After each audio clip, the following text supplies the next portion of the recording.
antes de começar o debate, queria dizer que nós temos um presente para você. Olha, Mais um, né? Você vai ficar mal acostumado com isso. Então eu queria pedir para a Bárbara trazer o presente, que é o nosso troféu. Super lindo esse troféu. Ela quer parecer mais que o troféu, mas ela não é. Obrigado. Maravilha. Que é a nossa... gente, obrigado. Que é a nossa mascotezinha, a girafa. Maravilha, eu adorei esse troféu, essa coisa, porque, sei lá, né, é um artesanato também, é uma coisa tão linda. O novo longa vai vir na África, não vai? Vai, bem lembrado, Cavi. Que coisa, é isso aí. É o Forofina, Um filme que Forofina é África, em Bambarra. Vamos sentar aqui para a gente ver sobre isso. Muito obrigado. Aqui, ó. Deixa aqui bonitinho para a gente... Né?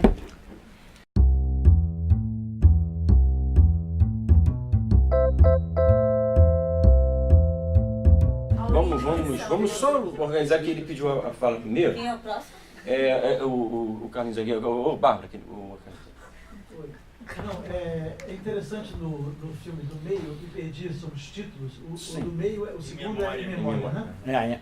Que ao mesmo tempo que é um filme em que é uma queixa, né, a respeito da perda de um filme, é uma homenagem também à Cinemateca. Eu vi o filme como uma homenagem. Sim, com certeza. Né?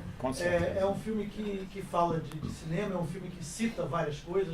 É lindo aquele negócio dos planos com o som do Ano Passado em Marimbá, através dos corredores da Cinemateca, que é uma coisa... E o Pierrot Le Fou depois. Extraordinariamente linda, E eu queria que você comentasse essa dupla agenda que tem nesse filme de ser, ao mesmo tempo, uma queixa e uma homenagem.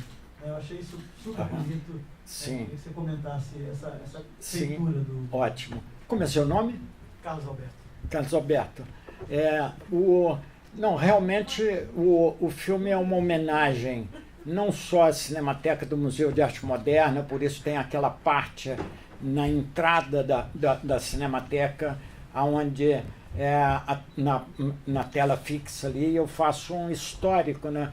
Chamo o Hernani a fazer um histórico de como aquilo foi feito, como veio a existir, e a razão que o Hernani coloca muito bem, de um momento de consciência nacional em que se percebeu, né, fatos históricos como que o cinema é algo que tem história, que precisa ser preservado, e que se percebeu isso no Rio de Janeiro.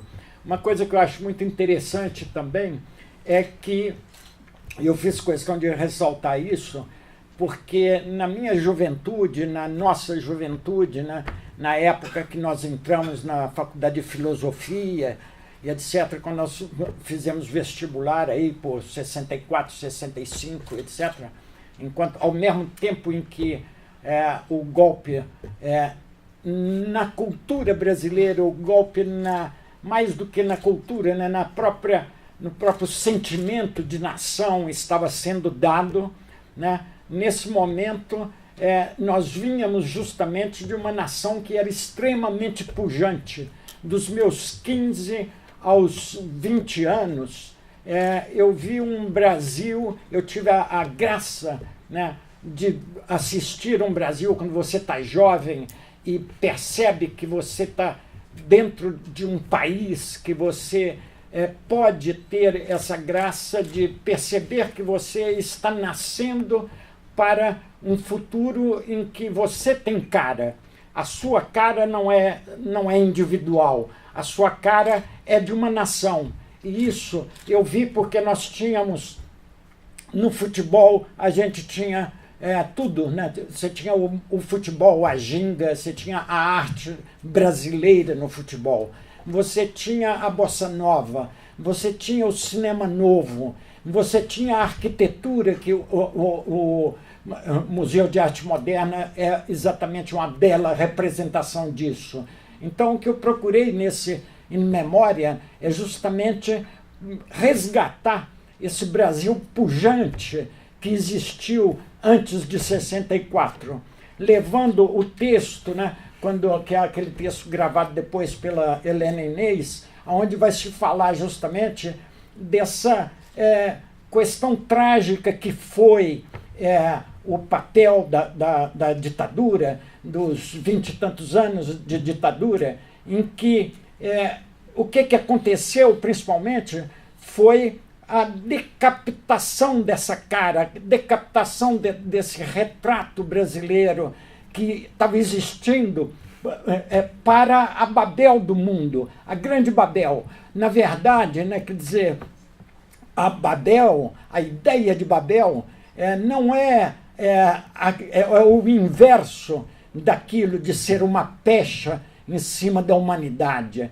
Não, a Babel é a diversidade, é o grande caleidoscópio, é a grande possibilidade de nós estarmos sempre recriando, vivendo, reencontrando, né? Então, reencontrando o outro na medida em que nós hoje temos que sempre lembrar disso, que nós somos mais de 7 bilhões e não existe duas digitais iguais. Na verdade, não existem duas expressões de ser iguais, né? Nós somos a diversidade. Então, a partir disso, a gente tem que compreender que a grande maravilha da cultura, das diferentes linguagens, dos diferentes idiomas, é justamente a possibilidade de poder somar, né? E somar é a melhor coisa que existe na vida, é a gente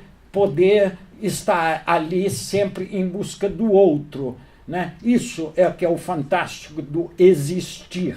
Existir é para isso, é para conhecer o outro. Então, tudo isso, na verdade, nesse período dos meus 15 aos 20 e poucos anos, o Brasil nos dava essa visão de que nós estávamos ali para contribuir, nós estávamos contribuindo com o mundo.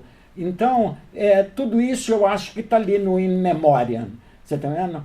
E vai mostrando o que é que aconteceu, o estado em que as coisas se encontram hoje, e quer fazer um grito e um resgate desse Brasil, daquele que estava ali acontecendo.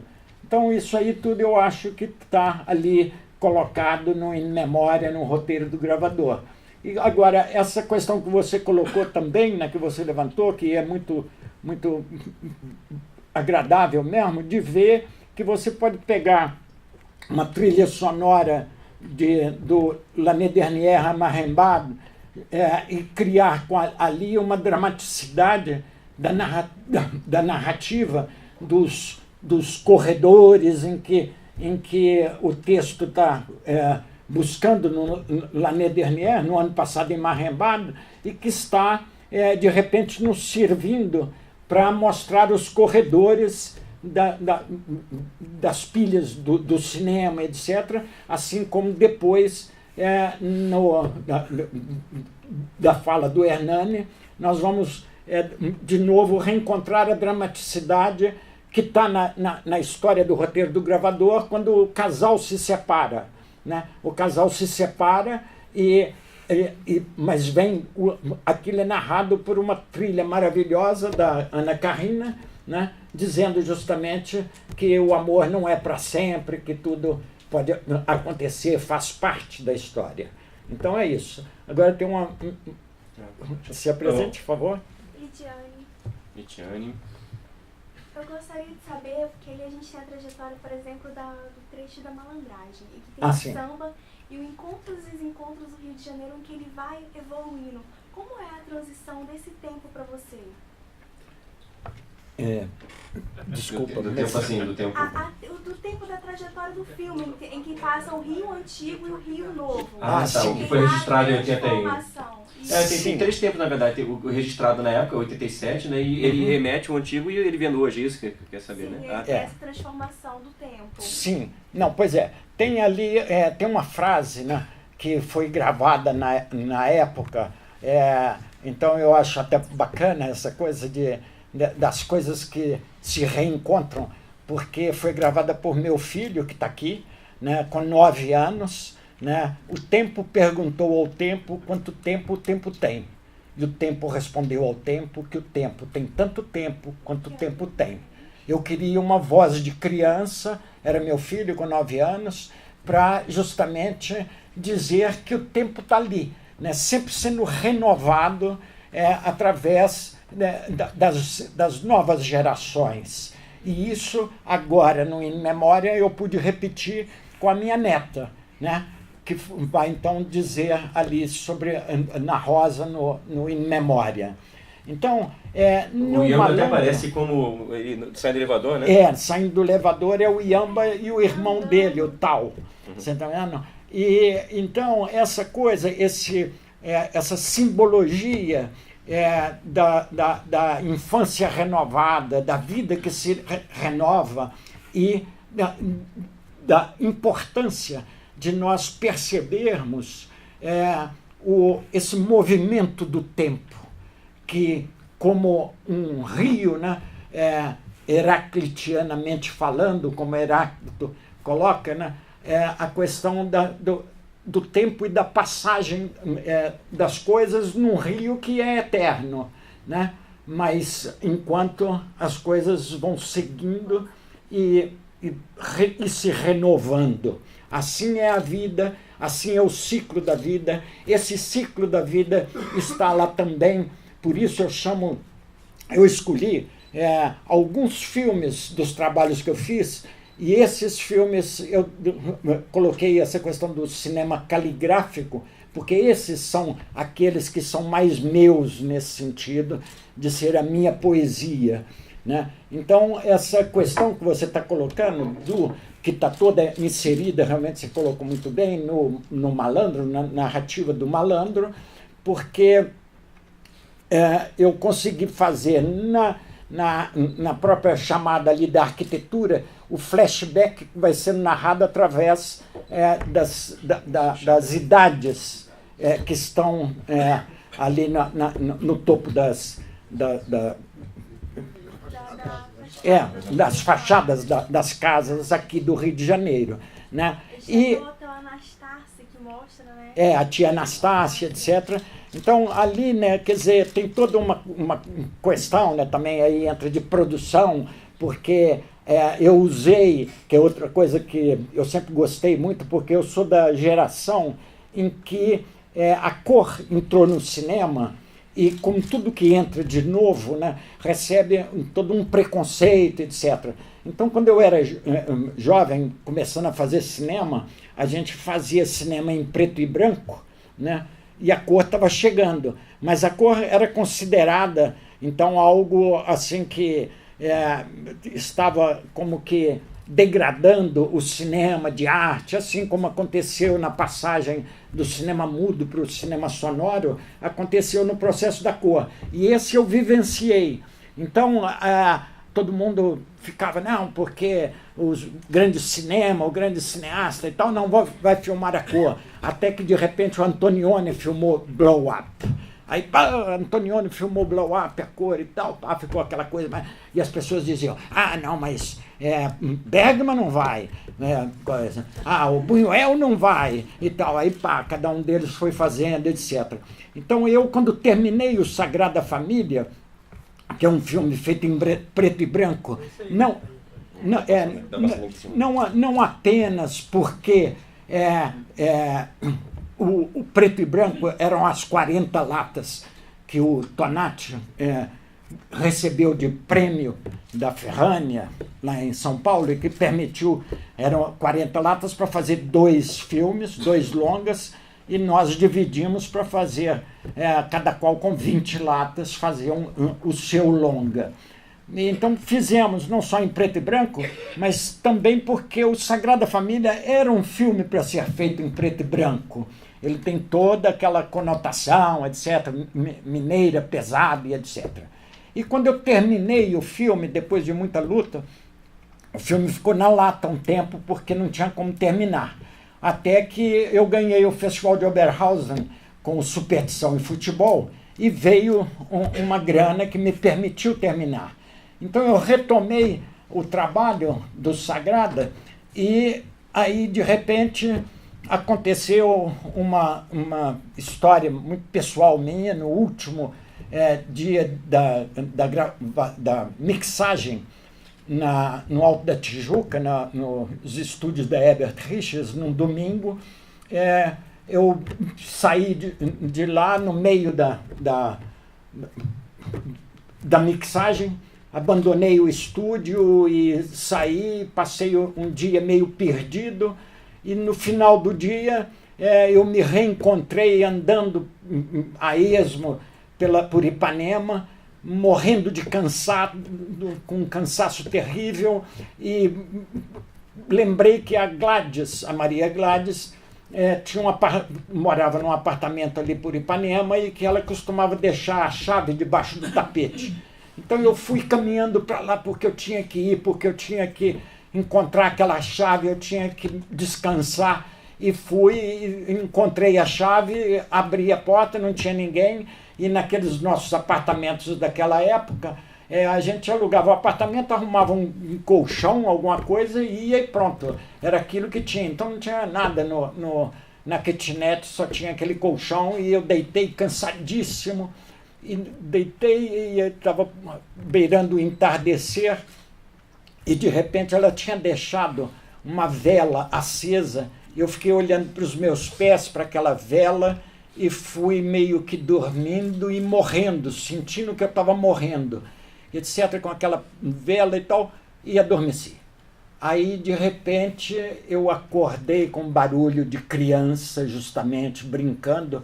Era um segundo andar ali daqueles apartamentos antigos de Ipanema, e a copa das árvores, assim, aquela luz do entardecer, e eu senti aquelas vozes de criança brincando lá fora, e senti aí é que eu lembrei que de manhã eu estava na Herbert Richards, e que o filme eu tinha finalmente terminado, era o último rolo da mixagem, etc. E aí acordei para a vida de novo e falei, poxa, eu tenho que fazer a apresentação do filme, só falta isso, fazer a apresentação na Rex em São Paulo, mas eu vou fazer a cores. E saí, procurei lata de tinta amarela, azul e vermelho, e fui para São Paulo para fazer isso. Aí eu me lembro quando eu terminei Bem, é muito importante contar isso, porque o filme, são 3 anos para fazer o filme, foram em torno de 3 anos, assim, do auge da minha juventude. E nas apresentações tem ali 4 dedicatórias. Uma é para Maria Gladys, que era uma amiga e uma pessoa que eu sempre admirei. Mas as outras 3 são para Liege, para Mariângela e para Marisa. Liege Monteiro, a Marisa e a Mariângela. E as 3 foram 3 paixões minhas durante esses anos em que eu estive encerrado em mim mesmo, fazendo o Sagrada Família. E com todas elas houve um flerte, mas não aconteceu nada. Aí, de repente, eu pego um ônibus, vou parar em São Paulo, e eu ficava muito na casa do Ivan Ângelo, que era casado com a minha prima, Mariângela, na rua, grande escritor. E eu já tinha a chave da porta dos fundos do apartamento na rua Maranhão. Então cheguei 2 horas da manhã, etc. Então eu abri a porta e fui para o quarto, que eu normalmente ficava para dormir. Mas quando abri a porta do quarto, tinham 2 casais dormindo lá. E então eu fui para a sala e dormi. No dia seguinte eu acordei assim cedo, com um cabelo de mulher passando e aqueles pés no tapete. Ela foi para a janela, eu fiquei olhando, aí ela virou, isso no amanhecer, e eu conheci a Sueli. Aí o pessoal estava todo dormindo ainda, e nós fomos para a área do apartamento, e no dia seguinte eu ia para a Rex, e ela começou a me ajudar a pintar aquela apresentação do Sagrada Família a cores. E aí, de repente, então, eu me lembro que o pessoal veio, acordou e tal, começou o dia, e o Ivan Ângelo olhou e falou, mas o seu filme não é em preto e branco? Eu falei, em preto e branco. Ué, mas você está fazendo a apresentação a cores? Eu falei, sim, e daí? Eu falei, mas isso é meio um conto do vigário para os espectadores. O cara entra para ver um filme em preto e branco, negócio a cor e tal. Havia esse tipo de percepção da questão da transição do cinema. Então, essa coisa do cinema a cor, né, é uma coisa, do cinema em preto e branco e do cinema a cor, é uma coisa que sempre, sei lá, faz parte e da minha filmografia. Agora, no In Memória, a gente tem a rosa que abre em vermelho, né, no meio de um filme que é todo em preto e branco, porque era o roteiro do gravador, era um filme em preto e branco. E aquilo é tudo muito interessante, eu acho. Não sei se alguém aqui já viu Rebel Fish, do Coppola. O Selvagem da Motocicleta. O Selvagem da Motocicleta. Traduzindo, né? Rambo Fish é o selvagem, Rambo, a motocicleta é o Fish. Então, isso são coisas aí, eu acho interessantes da história do cinema, porque eu tive essa ideia, eu digo, de usar a cor dessa forma, introduzida dentro de uma tela em preto e branco, sozinha ali, a cor nascendo, muito antes do Coppola, né? Agora, isso porque a história do cinema, ou a história da arte, ou a história da tecnologia, enfim, de tudo, está tudo aí no ar, né? Não é nada transcendental, a meu ver. Quer falar agora? Aproveitando essa deixa aí, queria perguntar, você fala muito do Vertov, né? Exato. Vertov, e hoje, vendo esses 3 curtas juntos, a gente, não sei, pelo menos eu, pensei muito nos filmes do Vertov, na edição, desse cinema russo, que não sei se foi uma influência para você ou se foi um acaso. Queria que você falasse sobre isso também. Sim. Sim, só concluindo essa coisa que eu queria falar da coisa da cor, é que essa questão da história do cinema que está muito presente, eu acho, no meu trabalho, essa preocupação, ela tem a ver com uma percepção de que eu estou aqui no mundo, nasci em 1944, né, eu costumo brincar assim que eu vim para acabar com a Segunda Guerra, sou um dos anjos que vim para ajudar a assinar a paz, né? Sou dessa geração.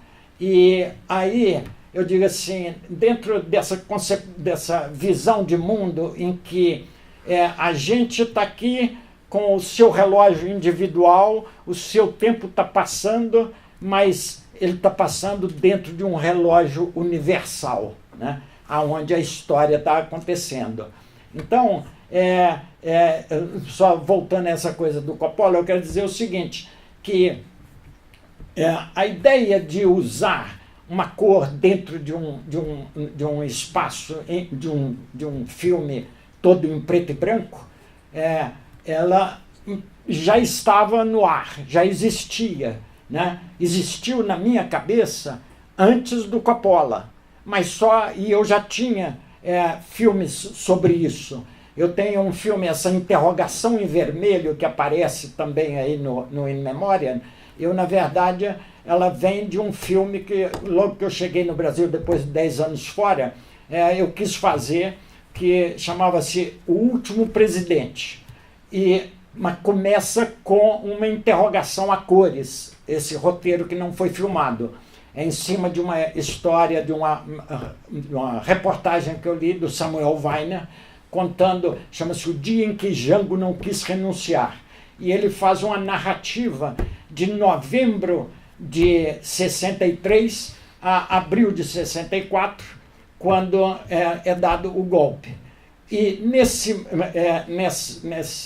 período, né, justamente vem o golpe, então eu começava o filme com essa mesma interrogação em vermelho, e aí o filme entra em novembro de 63, todo em preto e branco, acontece tudo em preto e branco.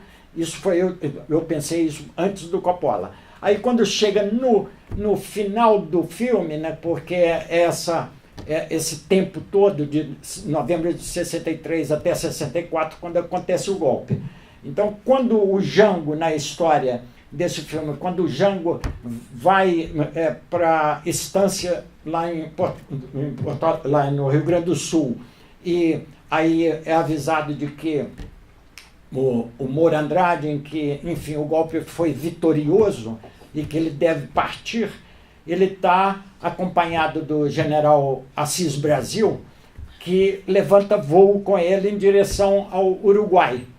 Então, nesse momento, né, no meu filme, nesse momento, e caças da aeronáutica vão seguindo o voo do Assis Brasil para levar o presidente golpeado para fora do país. Então, nesse momento, a partir dos caças, né, como se fossem as metralhadoras dos caças, o que não aconteceu, porque eles não tentaram derrubar o avião do Jango, mas como se fosse isso, haveriam rajadas de cor entrando. Isso porque, para terminar o filme dessa forma, isso porque, na verdade, a primeira grande estratégia dos militares, logo que tomaram o poder, foi criar a grande rede de comunicação nacional e introduzir a cor, a televisão a cor,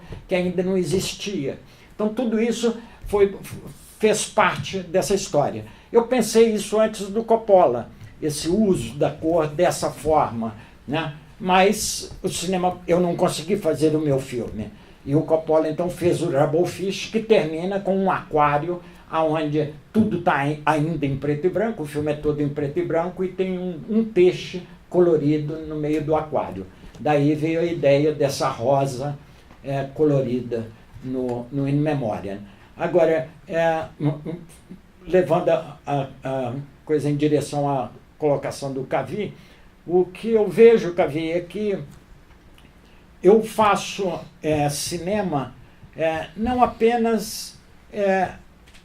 os meus filmes, eles não estão, esses filmes meus, mais meus, caligráficos, eles estão sempre inseridos no contexto da evolução da história do cinema, né? Então, eu acho que o Dziga Vertov é um elo perdido na história do cinema mundial, porque isso que está ali no um cinema caligráfico é realmente algo assim muito importante de se pensar, que se as ideias, né, do Dziga Vertov sobre o papel do cinema, que ele dizia que é uma nova caneta, ele dizia para os seus companheiros geniais que fizeram o grande cinema soviético pós-revolução, entre aspas, né, porque justamente a gente vê o que, infelizmente, acaba acontecendo com quase todas as revoluções. Elas se tornam revoluções, entre aspas. E ele dizia para os seus companheiros que o cinema que estava nascendo não era para ser feito para as plateias, e sim pelas plateias. Que o cinema era apenas uma nova caneta, era uma invenção, e que um verdadeiro cinema revolucionário não deveria fazer o que o Hollywood já estava fazendo, né? Hollywood já tinha feito, eles já sabiam, já tinha feito The Birth of a Nation, né?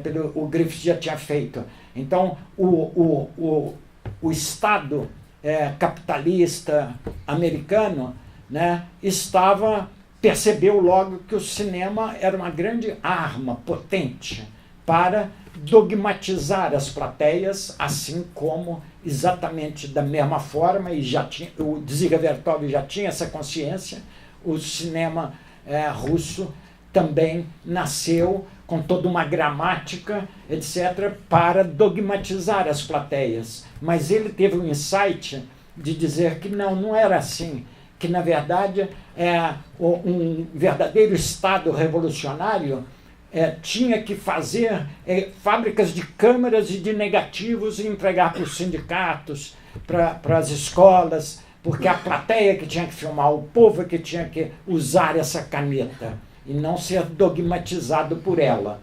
Então, isso tudo, eu quero dizer o seguinte, que esse meu cinema sempre teve, intuitivamente, etc., não é nada racionalmente intelectualizado, mas eu sempre persegui não apenas fazer cinema, mas pensar o cinema. Estar fazendo cinema, repensando o papel do cinema, e repensando a gramática do cinema, e a grande maravilha da minha educação cinematográfica na época, nos cineclubes, foi logo de início perceber que a coisa mais interessante que o cinema vinha trazer e mostrar são as diferentes culturas, né? Então você tinha o cinema polonês, você tinha o cinema...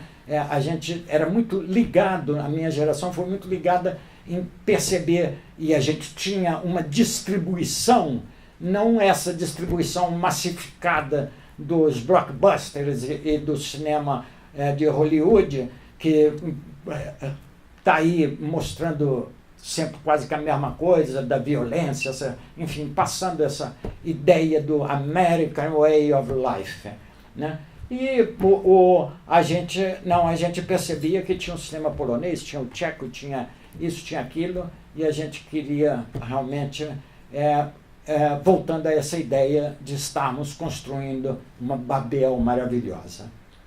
Não, deixa o Arli levantou aqui também. Uma coisa... Você usa duas figuras, né, muito simbólicas da malandragem no filme, né? E uma referência histórica clara. Mas assim, transpondo, né, qual seriam os personagens hoje do teu filme? Quem são o Grey e o Moreira? Quem seriam o Grey e Moreira hoje? Você diz personagens ou os atores? Atores, os personagens, né? Uhum. São símbolos mais que isso, são símbolos, eles eram símbolos vivos de toda uma mentalidade, um pensamento, sim, um acúmulo histórico. O Malandro, né, que eu espero estar respondendo um pouco à sua interrogação, como também à sua, né, que o Malandro ele tem uma característica que é o seguinte. Primeiro, eu tinha passado 10 anos fora do Brasil e quando saí, no auge do ame-o ou deixe-o, eu e a Sueli saímos assim, para deixar, então estamos deixando e vamos de costas para o Brasil. A gente não queria mais saber, porque a gente não tinha ficado para briga e estava indo para fora, para o mundo. E descobrimos o mundo. O Iamba, quando nasceu, a gente dizia, não, vai ser um cidadão do mundo, não importa, não é brasileiro. Foi concebido no Saara e nasceu na Dinamarca. E aí a gente imaginava isso. E passamos 10 anos meio de costas para o Brasil. Mas, no entanto, quando de repente na vida eu volto e caio no Brasil, a brasilidade que existia, claro, em mim, que existe até hoje. Eu costumo dizer que o Policarpo Quaresma vive renascendo dentro de mim, né? Eu tenho o projeto A Bucha Vegetal Brasileira, Eureka no Brasil da Invenção. Estou sempre ligado em salvar o Brasil, você está vendo? Então, essa questão minha, da minha vida inserida nesse contexto, fez com que, quando eu chegasse aqui, de repente, a vida me levou a fazer um filme sobre o malandro, porque eu estava indo da cidade para Botafogo, porque alguém tinha me dito que o Nelson Pereira dos Santos, que estava com uma produtora em Botafogo, estava encarregado pela Rio Sul, não sei mais, com as verbas para fazer uma série de curtas sobre o Rio de Janeiro, a história de um cinema carioca. E eu peguei um ônibus e falei, vou lá, onde é que é o endereço e tal. E ali no aterro, de repente, pendurado ali em pé dentro do ônibus, indo para lá e sem nada na cabeça. O que é que eu vou procurar? O Nelson, vou encontrar o Nelson Pereira para fazer um filme carioca, mas não tinha nada na cabeça. Mas aí me bateu uma história que me haviam contado de que o compositor, gente brasileiro, o Villa-Lobos, que o Villa-Lobos, um dia, chegando em Nova York, estava num apartamento, no hotel e tal, e de repente surgiu-lhe uma inspiração de fazer uma música, e então ele foi na janela, na vidraça da janela, e riscou a pauta, e começou usando a linha dos edifícios. Então ele começou a compor uma peça chamada Skyline. E isso eu li no ônibus pendurado e tal, mas indo falado com o Nelson Pereira sobre o... Aí de repente lá no Pão, vi o Pão de Açúcar e de repente me saiu isso. Não, vai fazer um filme sobre o malandro. Aí saiu Malandrandó. Tá, pá. Aí eu fui para fazer um filme sobre o malandro. Saiu o negócio e eu inventei isso na minha cabeça. Aí isso aconteceu com relação ao malandro, aconteceu depois que eu fui atrás de Humberto Mauro, e surgiu dessa viagem que eu fiz a Humberto Mauro, surgiu a ideia de fazer um trabalho que se iria chamar Pira Cultural, e que teria uma pira que o Humberto iria acender, ele já estava morando em Volta Grande, e seria uma caravana de cultura brasileira por 7 cidades de Minas, queria terminar em Congonhas do Campo, seguindo a ideia dos passos do Aleijadinho. Você está vendo que seriam as 7 cidades, e os passos do Aleijadinho, essa coisa toda, e que encontrei Humberto Mauro, tentei fazer esse trabalho com ele. Depois surgiu a ideia de fazer um filme com o Lua, né? o pai do Gonzaguinha, o Gonzaga, o Luiz Gonzaga. Então ia se chamar um musical que narraria a vida dele. Eu fiz todo um roteiro, trabalhei toda uma pesquisa e estive com ele algumas vezes na Ilha do Fundão, aqui na casa dele, para fazer, que seria um musical que iria se chamar Brasil com Zaga. Você tá vendo? Então, tudo, de repente, o Brasil, né, eu dizia assim, poxa, eu estou reencontrando as últimas braúnas e jequitibás desse país. Depois fiz um filme com Eugênio Goudin, enfim, teve uma série de reencontros assim, com personalidades brasileiras que vieram a mim na minha ânsia de reencontrar o país, de reencontrar aqueles 10 anos perdidos fora do Brasil, né? E o Malandrando, então, voltando ao Malandrando, o que aconteceu foi que, quando eu tive a ideia, eu fiz um roteiro e coloquei dentro da Embrafilme, um início de roteiro, pleiteando fazer um longa-metragem chamado Malandrando, e que seria um musical sobre a história do nascimento do samba e de sua entidade maior, o malandro. O malandro nasce junto com as rodas de samba, que eram proibidas e perseguidas pela polícia, e tinha os capoeiristas que estavam ali acompanhando para defender na hora que a polícia entrasse para acabar com a roda de samba. E esse personagem é o personagem que vai virar o malandro, que vai incorporar o malandro. Então, isso aí, eu comecei a fazer o trabalho do Malandrando, seria para o Malandrando, mas já estava lá dentro da Embrafilme, e na Embrafilme todo mundo dava rasteira em todo mundo e tal, tinha aquele grupinho que estava ali para pegar as verbas quando saíssem. Então, a meu ver, né, são coisas da história do cinema brasileiro, que amanhã você pode levar pedrada por ter dito isso em público, mas eu tenho a certeza de que a história do Malandrando, em 1987 que foi feita, mas a ideia estava lá dentro da Embrafilme, já desde muito antes, na verdade era era algo que eu tinha, e era uma pérola, né, que eu tinha lá dentro da Embrafilme. Alguém percebeu que estava na hora, com a abertura, porque toda essa brasilidade que estava surgindo em mim, por eu ter ficado tantos anos fora, mas estava ressurgindo no Brasil da abertura, né? E alguém percebeu que era realmente uma boa ideia, né, fazer um filme sobre o malandro, e o Chico Buarque já tinha feito a Ópera do Malandro, existiu o Rui Guerra, então juntaram esses talentos consagrados e falaram, não, vamos fazer a Ópera do Malandro, né? Mas a Ópera do Malandro foi feita já numa primeira parceria da Embrafilme com a Globo. E a Globo, então, impôs o Edson Celulari como o malandro e a Elba Ramalho como a cabrocha. Agora, que não tinha nada a ver.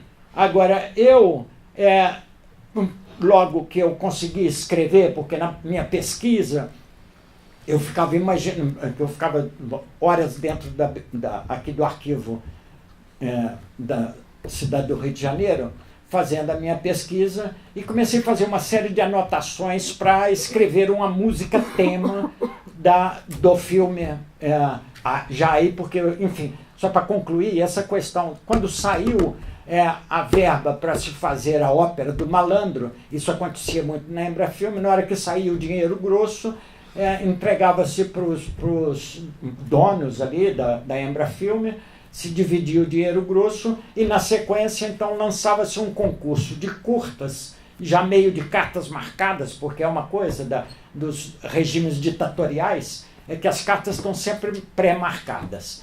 Então, já saiu para os insatisfeitos, aqueles que não tinham sido beneficiados com as grandes verbas, então saiu um concurso para curtas metragens, e eu fui... Aí eu peguei a minha história, que era de um longa, e transformei num curta, para entrar nessa concorrência. E já, com certeza, então fui um dos 10 premiados para fazer esses 10 curtas. Então, o Malandro, termo civilizado, é uma produção da Embrafilme dessa forma. Aí, como a história não perdoa, o que aconteceu? Que enquanto eu estou fazendo, está sendo feito a Ópera do Malandro, eu estava fazendo o Malandro, termo civilizado. E, por ironia das coisas, a Ópera do Malandro foi mixado, todo o trabalho de som foi feito no estúdio de La Riva, aqui no Rio Comprido. E eu consegui, com o de La Riva, pegar à meia-noite, arranjei um técnico de som e tal, para pagar mais barato, já na madrugada. E eu chegava lá, de repente, com Moreira da Silva, Luiz Melodia, Wilson Grey, e ficava esperando, e de repente saía o Edson Celulari, saía a Elba Ramalho e tal, não sei o quê, e eles cruzavam, a gente cruzava o Rui Guerra com o seu charuto e tal, ninguém... havia aquele clima, porque sabia-se que por baixo havia acontecido uma puxada de tapete, né? E então tudo isso são essas coisas. Agora, o que aconteceu? Que o Kid Morengueira, né, o Moreira da Silva, não estava programado no início. Eu tinha imaginado o filme com o Wilson Grey e tal, aí criei, porque o longa, né, e também então tem uma coisa ali interessante, que é o seguinte: você tem vídeo, você tem cor e tem preto e branco. E isso aí, os dois, o casal, que são os repórteres de uma matéria que está sendo feita por uma televisão sobre a Praça 11 e a malandragem, esse casal seriam, no longa-metragem, seriam o verdadeiro malandro e a cabrocha. Agora, só que o filme não foi desenvolvido, então os personagens não foram desenvolvidos. E mas então o filme estava sendo feito dessa forma. Mas aí, de repente, eu tive essa ideia de que o Malandro, já um roteiro renovado ali dentro do processo do fazer, eu tive esse insight de que o Malandro era uma pessoa que era um analfabeto, mas que tinha o dom da palavra, da verve. Então, eu escrevi esse texto que o Moreira da Silva, para o Moreira da Silva, já escrevi pensando nele, mas não sabia como chegar a ele, etc. Mas o Afonso Romano de Santana, na época, que um dia me ligou e tal, sabia que eu estava procurando falar, eu arranjei o telefone para você e tal, não sei o quê. Aí eu ligo para o Moreira da Silva, era uma sexta-feira, e eu morava em Ipanema, ligo, e... Não, o Afonso me passou o telefone na sexta-feira. Eu tive o ímpeto de ligar, mas falei, não vou ligar assim de imediato. Deixa, amanhã No dia seguinte eu levantei, tomei um banho, me aprontei todo, botei perfume e tal, coisa, sentei, tirei o relógio, era relógio, botei ao lado do telefone e fiquei esperando. Falei, não, que deu 11 horas eu ligo. Então fui me preparando e tal. Aí quando eu já tinha incorporado o malandro, eu peguei e liguei pro Moreira da Silva.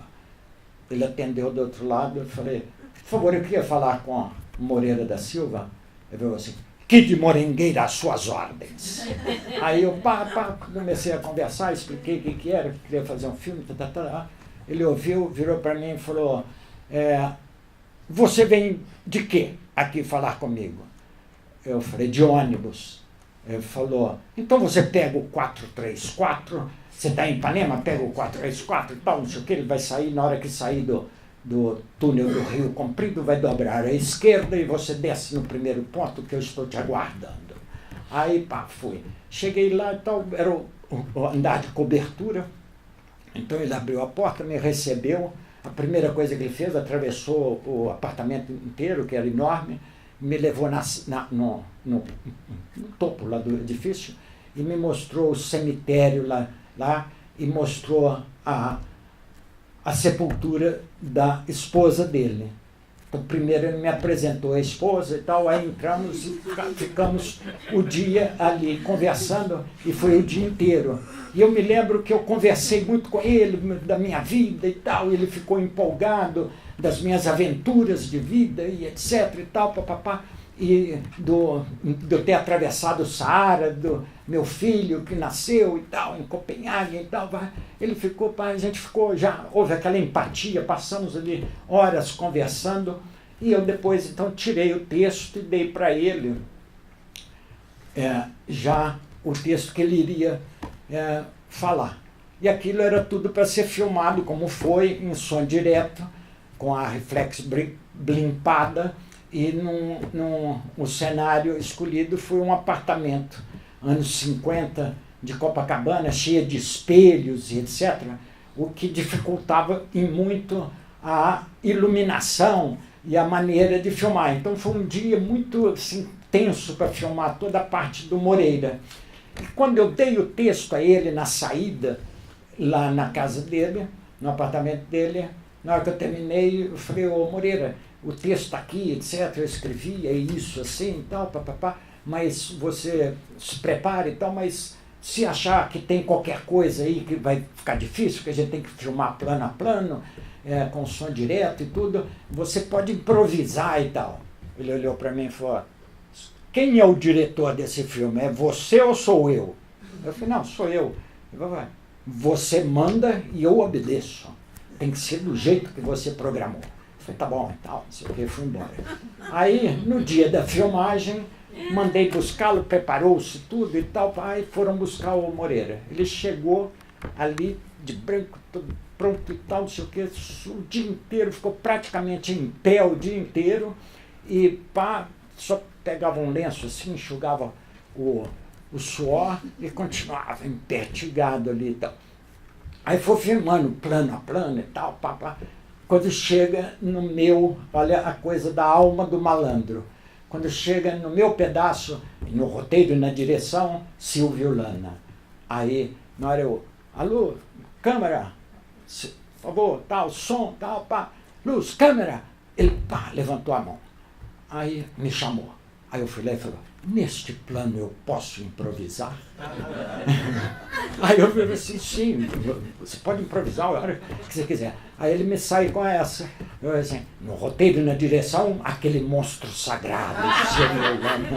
Então ele me deu toda a resposta da malandragem, da maneira de ser. Né? Então isso é fascinante. É uma coisa muito chata que eu tenho que dizer. Falta muito pouco tempo para a gente gravar aqui. Porque eu tenho que entregar a sala 8:55, são 6:09.